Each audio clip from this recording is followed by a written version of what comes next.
Hello there, I'm Otto Othman and thanks for joining me this Thursday on 7Edition. The headlines: Government declares war against illegal factories in Pasig. Ex-Prime Minister's stepson to be charged tomorrow. And Jakarta residents sue Indonesian government over capital's filthy air.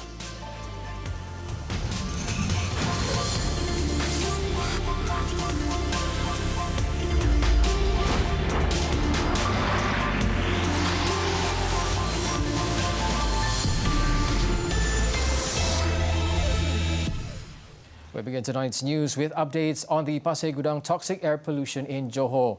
Energy, Science, Technology, Environment and Climate Change Minister Yeo Bee Yin has pledged that all illegal factories operating in the industrial area will be shut down within a month, whereby a mammoth operation will be launched to trace such factories. Yeo noted that her ministry is cooperating with various quarters to ensure the closure of illegal factories in the interest of the people. Saya juga nak meminta ahli-ahli Dewan dan juga rakyat di Pasig Gudang supaya melapor kepada Jabatan Alam Sekitar kalau ada maklumat tentang kilang-kilang haram, kita akan pergi kilang-kilang ini. The minister added that the government had outlined several approaches, including enhancing real-time gas detector monitoring through the development of gas monitoring stations. With this, the ministry is looking to develop a system to analyze and determine carrying capacity of air in the industrial areas in Pasig Gudang. Now, in efforts to monitor the air quality at schools in Pasig Gudang regularly, the Department of Environment DOE has handed over gas detectors to 111 schools in the area. Johor DOE Director Wan Abdul Latif Wan Jaafar said the devices will be used to measure volatile organic compounds, VOCs, and also early detector parameters for air pollution. The schools will also inform the department if the VOCs levels are high. The devices are on loan from the DOE until Sunday. On top of that, a more advanced gas detector called GasMet will be sent to the schools for further accurate measurements. However, this is a temporary measure as the DOE is in discussion with the industries in the area to provide the schools with their own gas measuring devices. According to Wan Abdul Latif, the industries have agreed to the proposal and will be supplying the devices to schools by next week. Meanwhile, the Energy, Science, Technology, Environment and Climate Change Ministry need to identify how factories in Pasig Gudang dispose of their chemical wastes. According to Malaysian Institute of Chemistry, President Datuk Dr. Soon Ting Kue, only by doing so, the authorities can identify the source of air pollution in the district. When contacted, Datuk Soon admitted that detecting the presence of toxic gas is difficult. However, it can be done if the authorities know how the factories dispose of their chemical waste. I think we have to go to all these factory, chemical factory, and then you trace the source. Macam they, I cannot say 100% correct, but I'm quite sure it's from the waste, toxic waste management. So you cari dia macam mana dia either buried their waste or they send it for proper treatment and then look at the source. Maybe they should set up air monitoring station more in the factory area in Pasig Gudang where there are so many chemical factory. I think most likely this chemical plant dia tak treat dia punya waste properly lah. Dia tak hantar kepada Bukit Nanas waste treatment plant. They simply buried underground tak tahu dia buat apa lah. That's why the gas escape lah. Dia memang escape in the air and then depend on wind direction they disperse very fast about the same density of air. They memang movement and we are talking of very low level ppm or ppb level. Alright, if high level this gas have a foul smell, right? Dia busuk, macam rotten. He added the DOE should continuously monitor the air quality in Pasig Gudang to prevent another environment hazard. A bill to amend the federal constitution to lower the voting age has been tabled in the Dewan Rakyat for its first reading today.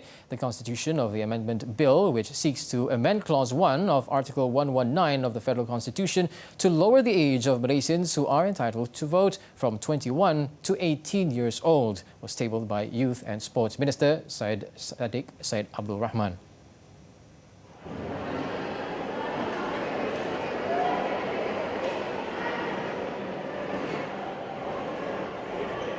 The second reading is expected to be on July 16th. It requires a two-thirds majority or 148 votes in the lower house to amend the constitution.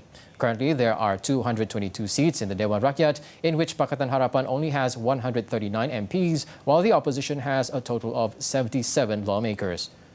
Other countries have also lowered their voting age to 18, including the US, the United Kingdom, Indonesia and Thailand.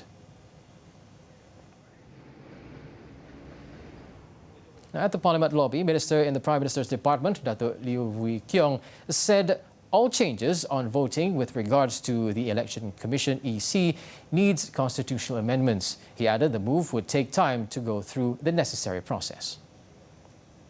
And then the second reading and the third reading will be done, I hope, around 16th of July. So by then, I think we have about 10 days to see how these things will move, right, in the next 10 days or so. The opposition bloc said yesterday that it would give unanimous support to the amendment if Article 119 of the Constitution is also amended to allow for the automatic registration of all citizens aged 18 and above. Similarly, the EC also said that any amendments to make automatic voter registration compulsory must be tabled in Parliament. 18 tahun sebagaimana yang kita tahu perlu meminda Perlembagaan Persekutuan. Automatic registration pun perlu sedikit pindaan Perlembagaan Persekutuan dan pindaan peraturan pilihan raya. Kerana mengikut kerangka sekarang, pengundi yang ingin mendaftar perlu memohon untuk mendaftar. Dia perlu file borang A. The opposition had said yesterday that it would table a private bill to amend the constitution if the two proposals, lowering the voting age to 18 and automatic voter registration, are not included in the proposed amendment brought by the government today. Riza Shahriz Abdul Aziz, the stepson of former Prime Minister Datuk Sri Najibs was arrested yesterday by the Malaysian Anti-Corruption Commission (MACC) and will be charged in court tomorrow for various offences under the Anti-Money Laundering, Anti-Terrorism Financing and Proceeds of Unlawful Acts Act (AMLA). The 49-year-old is expected to face 5 counts of money laundering. Riza was detained yesterday at noon in the MACC headquarters after he was questioned on investigations related to One Malaysia Development Berhad 1MDB. However, he was later freed on MACC bail. Riza is one of the initial founders of Red Granite Pictures, a film production company that produced the Oscar-winning movie Wolf of Wall Street. He is expected to be charged for receiving laundered money from Good Star Limited, a company controlled by Low Tek Joe, better known as Joe Low.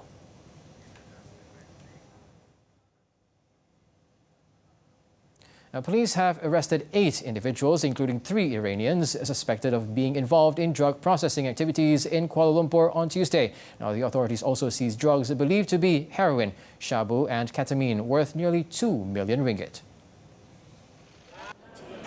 City Police Chief Dato' Sri Mazlan Lazim said 3 local men and 2 Vietnamese women were arrested during a raid at a condominium in Jalan P. Ramlee. They also found some 1 kilogram of heroin, 17.3 kilograms of ketamine and 3 kilograms of methamphetamine at the scene. Jadi kalau kita tengok daripada rampasan ini, di Lembah Kelang dia boleh bekalkan kepada penagih iaitu sebanyak 21,855. So penagih yang akan dapat untuk supply pada penagih itulah. Jadi bermakna bahawa kalau kita kira RM20 ke kan, ada 21,000 berapa ringgit, berapa nilai dia. Jadi Police subsequently raided another condominium in Jalan Delima and arrested 3 Iranian men. The trio were believed to be the suppliers and are capable of processing the drugs. Also seized were 2 plastic drums believed to contain some 30 kilograms of liquid methamphetamine and 580 grams of processed methamphetamine. All suspects were remanded until July 9th to assist investigations for drug trafficking.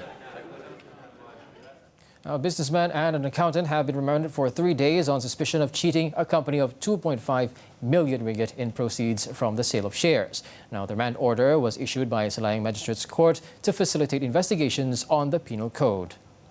The offence carries a maximum sentence of 10 years jail and whipping with the possibility of a fine. Gombak Police Chief Assistant Commissioner Samsur Maruf said the 2 men, both aged 33, were alleged to have committed the offence on April 26th. The matter came to light when a company director discovered that the proceeds had not been credited into the company's account.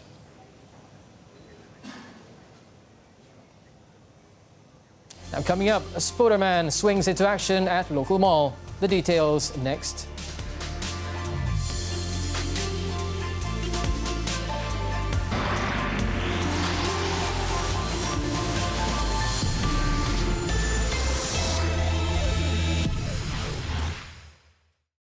Eight-year-old Muhammad Saiful Aiman Muhammad, who went missing 2 days ago, had followed his mother's colleague across the Thai border and was not kidnapped. The 60-year-old Thai national known as Mak Teh worked with the boy's mother at a shop that made keropok and was known to the family. The nerve-wracking ordeal finally came to an end, with Saiful Aiman back with his family at Kampung Gertak Besut following his short trip to southern Thailand. Previously, his mother had lodged a police report on Monday night, believing that her son had gone missing or was kidnapped. Orang kata dia mai royak lah, dia mai royak.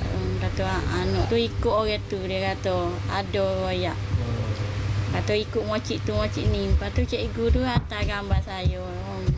Itulah saya tengok ni, makcik cikgu lagi tengok dia carinya. Jumpa nak Mak Teh. Mak Teh ajak naik kereta. Lepas tu kita pergi lah.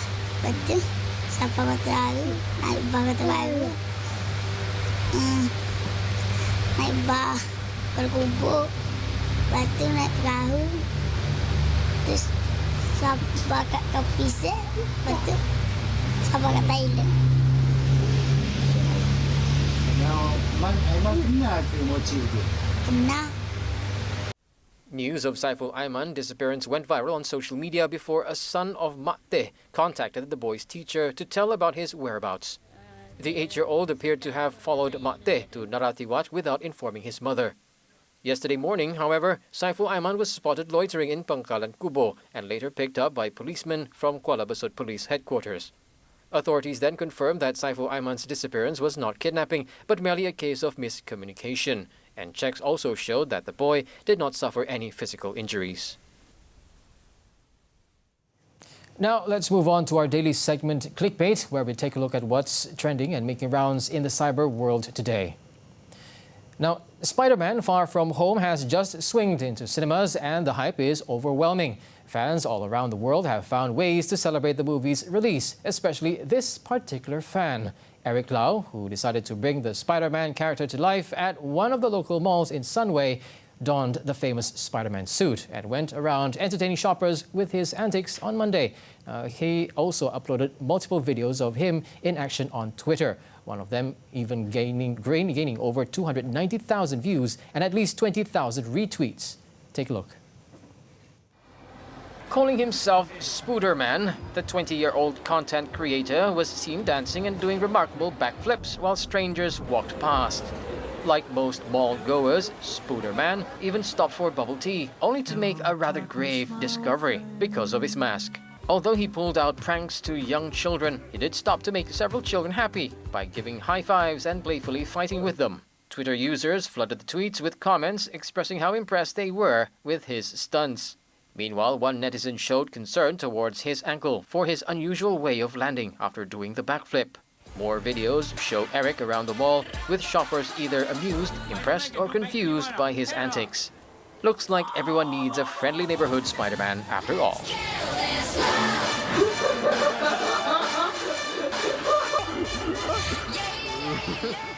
Now, they say we must always face our fears, and this is what a tourist did at first by holding a small snake at the Singapore Zoo. Now, this until other zookeepers brought out a bigger serpent. And the woman's reaction? Take a look at it yourself. The video was uploaded on Twitter, raking in over 5.2 million views. On stage, there are two women holding a typically sized snake on stage for the zoo's Rainforest Fights Back show, together with a staff. The woman in the middle was seen squirming with fear at first, and finally letting out a big wail. Not long after that, while the other volunteer spots the largest snake coming up, the woman did not realize there is a bigger serpent at the back, which results in this reaction.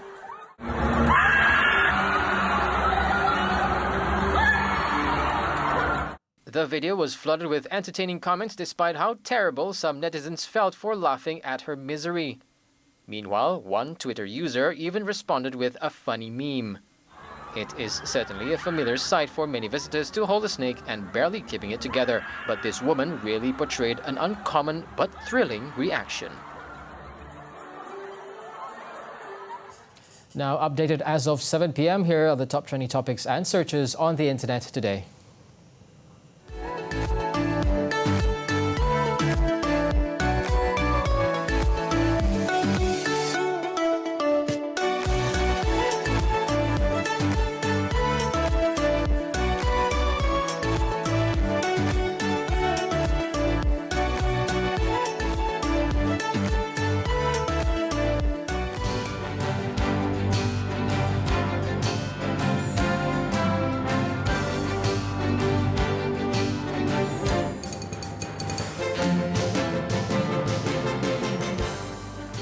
Now on to business. Malaysia's total trade rose to 753.88 billion ringgit for the first 5 months of 2019 versus the same period last year. Now, according to Ministry of International Trade and Industry, MITI, the trade surplus during the period rose by 4.3% to 56.85 billion ringgit. Exports grew to 405.36 billion, while imports shrank to 348.52 billion ringgit. In a statement, MITI said for the month of May, Malaysia's trade grew by 2% from the same month a year ago, to a record 159.21 billion ringgit. Exports too rose by 2.5% to 84.15 billion ringgit, the highest export value ever registered for the month of May, while imports expanded by 1.4% to 75.06 billion ringgit. Interesting to note, 84.2% of total exports in May are of manufactured goods, driven mainly by iron and steel products, machinery, equipment and parts, transport equipment, chemicals and chemical products, as well as processed food.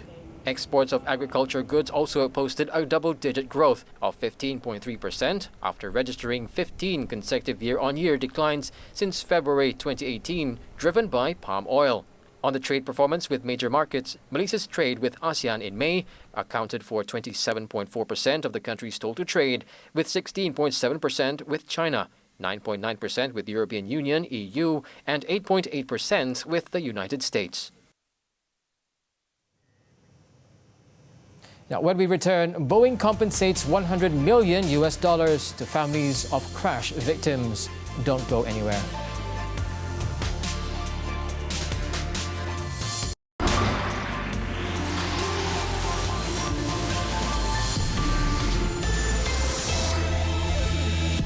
We're back with foreign news. Boeing will pay out $100 million to help support the families and communities of people who died in the two 737 MAX crashes last year. The company said the money will be given to local non-profits and community groups that will distribute the funds to the relatives of the 346 people who died.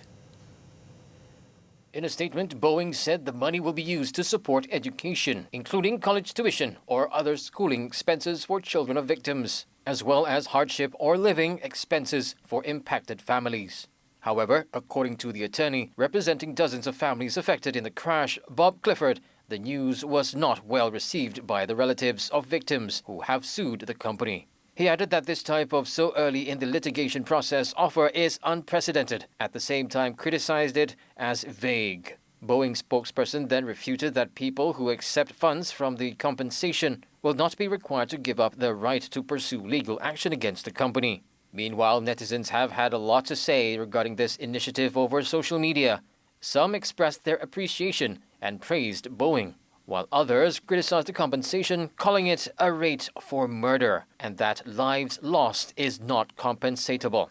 Boeing's 737 MAX jets were grounded worldwide in March after one of the aircraft flown by Ethiopian Airlines crashed shortly after takeoff. It followed a crash in late 2018 of a 737 MAX flown by Indonesian airline Lion Air. The company is facing multiple lawsuits and federal investigations related to the 737 MAX.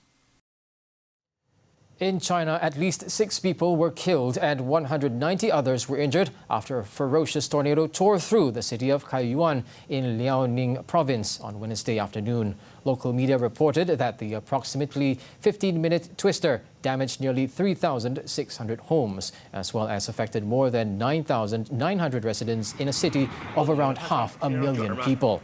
The monster tornado left trees and electricity poles torn down, windows of apartment buildings smashed, and even cars flipped over. A meteorologist on the news website AccuWeather said that while tornadoes in the area aren't rare, they aren't common either. The country's weather bureau said that climate change could cause more extreme weather events following floods, drought, and extreme high temperatures in some regions this year.